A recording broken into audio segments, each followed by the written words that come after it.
صفوا لها يا أهل العلوم الجزيلات اللي قبلت أم العريس المثالي، تستاهل الترحيب وأغلى التحيات. هذه نوير بنت عبد الله سيد الرجال.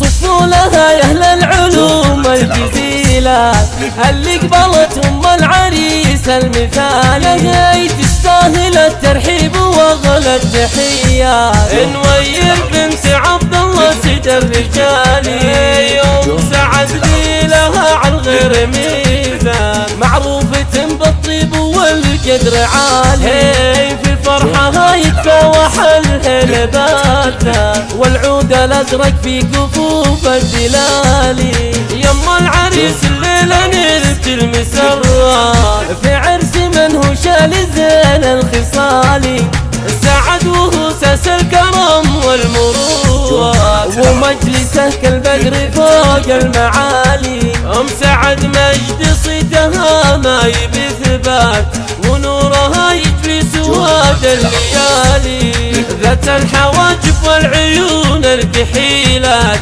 قمرة بسماها ما يطاولها طالي. لما انتباهي بالخوات الفريدات، أخت سعد الله بين الليالي، حصاها اللي منا فيها ببيان، برق الخمايل في نحرها يلالي، برق الخمايل فيها حرب يلالي، فيك المزايا والسمات الجزيلات. يا أم سعد يا بعد كل غالي، الشعر يرفع لك مع الود راية، في وصف خواتك يا الغلادة مجالي، نعجزني وفي بالمدح للأميرات، خواتك بالطيب أول وتالي، من لابت يرقون رؤوس المجرات، شجعانهم تطرح تبود الجبال، تبختر يحميك رب السماوات،